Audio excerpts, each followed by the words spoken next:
Hi guys, I'm here today to talk about two non-fiction books I recently read and really loved and definitely want to recommend to you guys.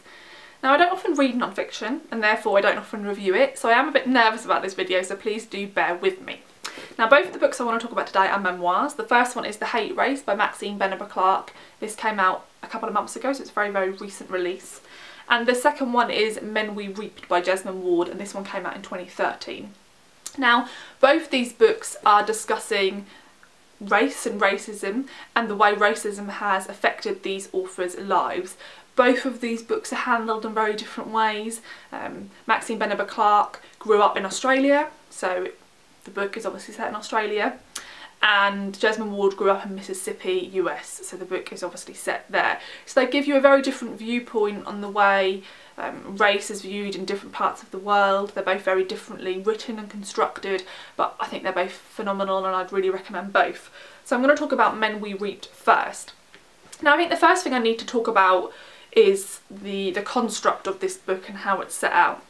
So effectively, this is a devastating memoir. There's no way that can be shied away from. It is really upsetting, but I think a necessary read. So Jesmyn Ward lost 5 men who were very close to her within a very short space of time. All 5 of these men were African American. And this memoir is a way for Jesmyn to examine the loss of these men in connection to their race. Now, the way in which this book is structured is that there are almost 2 narratives. Now, one narrative is your normal narrative of a memoir. It is the moment of Jesmyn Ward's conception to the point this book is published. It is in chronological order, but interspersed with those chapters, we have a chapter handling each of these young men's lives and their subsequent deaths. But those are told in non-chronological order. So actually, the first death we're told about is the most recent. And then we gradually go back in time to the first death. Now, all of these are obviously devastating, but the first death is the loss of her younger brother. Now, Jesmyn Ward's brother was 2 years younger than her, and they obviously don't really remember their lives without one another, and were incredibly close. And the loss of her brother sort of shakes her and changes her whole world, and from then on, you know, within the space of months, she then loses more and more men who are close to her. And so I think that as a construct is a good one. I think having, you know, a chapter of her actual life and then a chapter handling one of these men, but changing the order, works. Because the conclusion of the more traditional memoir is obviously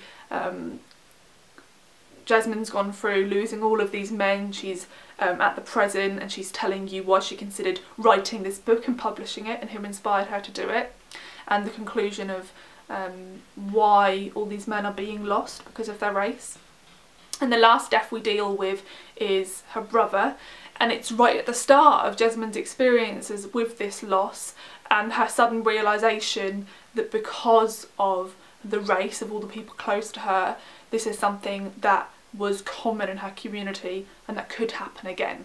So you're left with this person who's just lost their innocence, really, and their belief in society, and also the person who's been through all of this awful stuff, and has come to a point where they can analyse it and step back and see the patterns. So I think it was handled really well in that sense. Now, personally, I preferred the more traditional memoir, and I think that's just because it's more personal, because it's Jesmyn's story and her story of her family, and I really enjoyed that. I enjoyed hearing her upbringing. I especially enjoyed hearing about her life with her siblings, her brother and her sisters, and also really enjoyed hearing about her parents and the way gender roles were viewed in her family, the way women really raised their children, and lots of the men of families were not there. They were not present in their children's lives, or at least not persistently present. I think all of it was written really well, but obviously the chapters that deal with the deaths are really devastating. They're difficult to read, but also I just found more of a connection to the sections that were Jesmond's actual personal experience. I couldn't knock this. I think it was brilliantly written. The way she writes is wonderful, even dealing with such a devastating subject. And I'd highly recommend this. So there's a couple of quotes I want to read to you guys. I'm going to read you the sadder one first, so I can at least leave you on something that's somewhat more positive. Obviously this book isn't that, but I'm going to read you them anyway. Maybe he looked at those who still lived and those who died, and didn't see much difference between the two. Pinioned between poverty and history and racism, we were all dying inside. Maybe in his low moments when he was coming down off the coke, he saw no American dream, no fairy tale ending, no hope. Maybe in his high moments, he didn't either. And then this quote is about Jesmond's love for reading and how it allowed her to escape. By the time we'd moved into that rambling, lopsided wooden house, I'd already fallen in love with reading. I think my love for books sprang from my need to escape the world I was born into. To slide into another, where words were straightforward and honest, where there was clearly delineating good and evil, where I found girls who were strong and smart and creative and foolish enough to fight dragons, to run away from home to live in museums, to become child spies, to make new friends and build secret gardens. Perhaps it was easier for me to navigate that world than my home, where my parents were having heated, whispered arguments in the dining room turned bedroom, and my father was disappearing after those arguments for weeks at a time to live at his mother's house in Pass Christian before coming back to us. Perhaps it was easier for me to sink into those worlds than to navigate a world that could not explain anything to me, where I could not delineate good and bad. So, as I said, I'd really recommend this memoir. I gave it 4 out of 5 stars, and I'm definitely going to read some of her fictional work now. So do feel free to tell me which one you think I should pick up. So I'm now going to talk about The Hate Race by Maxine Beneba Clarke. Now, this is a much more traditional memoir. So this is set from the moment of Maxine's parents meeting to Maxine being around 16 years of age. And actually, I've since found out that this is going to be a trilogy of memoirs. So as I got further through this memoir, I kept thinking, well, there's no way we're going to get to her current age within the space we have left. So what Maxine is doing is she's giving you a memoir of her childhood years, and then a memoir of, I guess, like her young adulthood, and then a memoir of her now having her own children, being a mother. So I'm so excited about that. I'm always glad to just have more words to come from Maxine Beneba Clarke. I read her short story collection, Foreign Soil. It's one of the best realist short story collections I've ever read. I tend to read more fabulous short story collections, but Foreign Soil is a phenomenal short story collection and one I'd recommend to anyone. Now, what I really liked is in Foreign Soil there's 2 stories. One about a young black girl in an Australian school and the racism she suffers there. And the last story in the collection is about a mother raising her 2 children, and she's trying to write a story. And both of those stories felt really genuine and from personal experience. And after having read this memoir, I can say they were. So both of those stories are, the one in particular about the young girl at school, there's lines in that story that are almost word for word in the memoir. So I really love the fact that those moments were touched on again after having enjoyed them so much in story form. So effectively, Maxine's parents were both born in England. Her father's parents were originally from Jamaica and her mother's parents were originally from Guyana.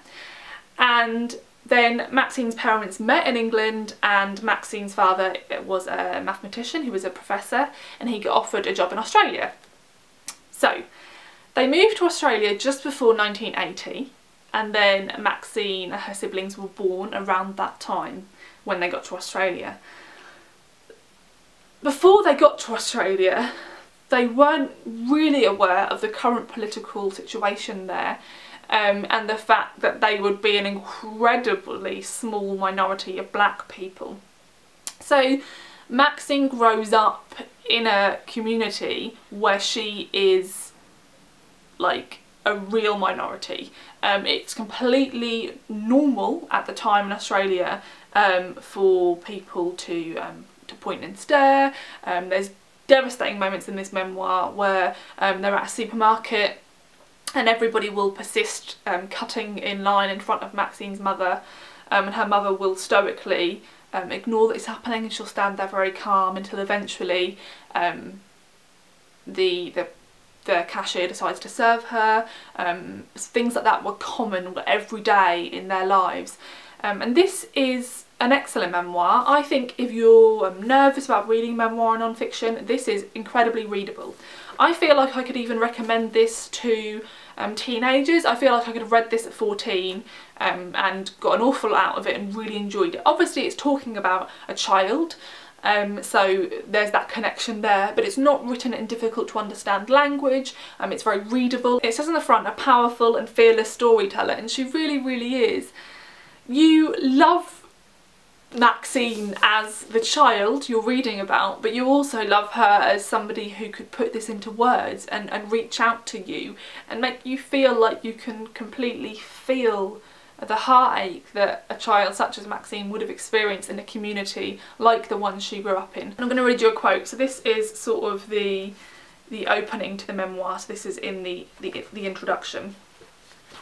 And this is after she's just suffered this horrible experience where a man has basically saw her walking along the street with her child, and he's pulled over in his car, and she assumes he's going to tell her you've dropped something, and instead he just starts hurling like awful things at her, and he ends it with shouting out, "Go back to your own fucking country." And she says, you know, this is something she hears all the time.